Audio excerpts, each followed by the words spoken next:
Devastating. That's probably an adjective that a lot of Bills fans will use. Heartbreaking. That's another one. The Bills falling 31-25. I've got one for you. What's that? How about uplifting? Uplifting.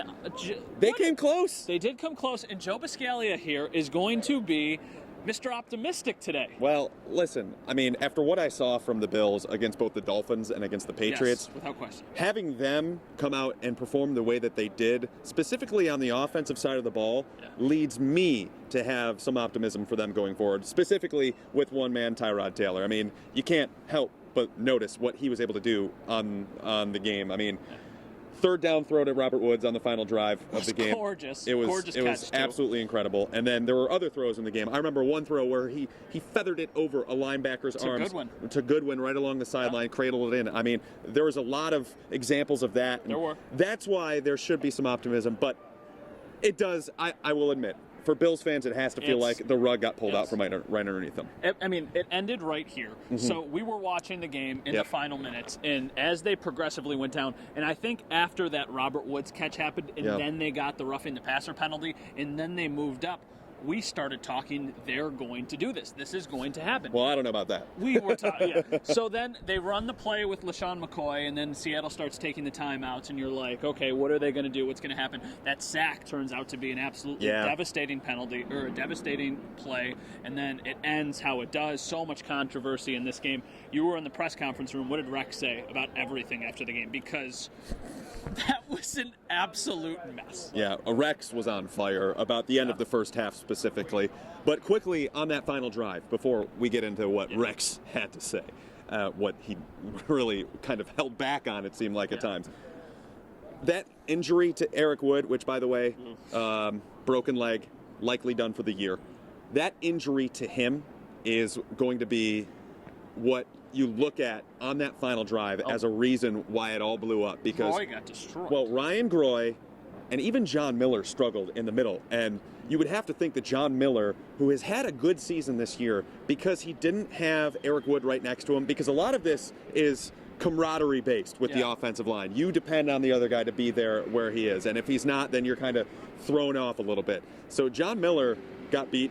Ryan Groy got beat multiple times, and that's what we ended up seeing on that third down play where the Bills lost yardage and they had to try and convert on a 4th and goal from the 15. So that is what happened there. But Rex Ryan, oh my goodness, was he on fire. I mean, he called the end of the first half fiasco ridiculous. Because it was. He said Richard Sherman was acting like an ass. There was quite a few things that Rex had to say about that game, so he was not too pleased with the overall referee's lack of calling it the way it probably should have been called, that everyone else thinks it should have been called. It was, a fiasco, a mess. It was absolutely, I'll call it a joke. It was an absolute joke at the end of the first half. The NFL needs to figure it out. This is just another argument for full-time referees in the NFL. Well, sure. They've had atrocious performances here with that call that was literally right behind us against the Green Bay Packers a couple years ago with the replacement refs. That's what it seemed like tonight. There were so many things that went wrong. I mean, Lawrence Tynes, a former kicker in the NFL, throwing shade, talking about, okay, well, now you can just tackle a player, and then they say player safety is the number one priority. So the trainers come onto the field to check on the guy to make sure he's okay after he gets hit, after a penalty, and somehow that team is penalized. It was just... But I will say, even though some Bills fans will go out there and say, all right, well, if they would have got the field goal... If they would have got the field goal at the end, then they would have only been down by 3, and they would have kicked a field goal at the end of the game. But the error in that logic is the fact that if they kicked a field goal at the end of the first half and everything stayed the same, they probably wouldn't have gone for 2, which brought them within 3, which then changes the course of the game. Okay, everyone's minds just exploded. Let's move on to the rest of the game. Yeah, without question. So we already talked about Tyrod Taylor. Robert Woods, maybe his best game as a Buffalo Bill. Marquise Goodwin had some really, really nice plays. But I think what cost them, and I know everyone's going to think about not being able to finish, they looked very bad defensively in the first half, right? The secondary specifically, I mean, 2 guys really stick out like a sore thumb. One, Robert Blanton. I mean, this is the second week he's had an extended role for the Bills in place of Aaron Williams, and the second straight week where he has just been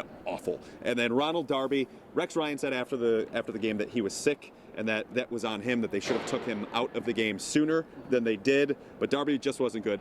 Stephon Gilmore wasn't performing well at all. I mean, Heck, Nickel Roby-Coleman even got beat a few times, one of which he got beat so badly that he had to take a pass interference, and it was actually the best play he could have made. So the secondary was just not good whatsoever. On the offensive side, Jordan Mills was just getting torched by Cliff Averill. So a lot of things to work on, but also some good things to look forward to as they go to the bye week and then potentially to get healthy for Cincinnati in Week 11. I tweeted that Robert Blanton looked like Cody Franzen on for the Sabres. I know, that's just brutal. And Jimmy Graham had himself a day. He did, but phenomenal. Yeah, the Bills are going to have to get back to the drawing board. A huge game against Cincinnati, which is vying for a potential wild card berth, so we'll have to see if they can go to Cincy and do it. If they play like they did, at least offensively today, they will beat the Cincinnati Bengals, or at least they should. But if they play as they did defensively, A.J. Green is a much better receiver than anything Seattle has. What are you talking about? Anyway, yeah. Okay. We're shot. He's exasperated. This was a crazy game, but you know what?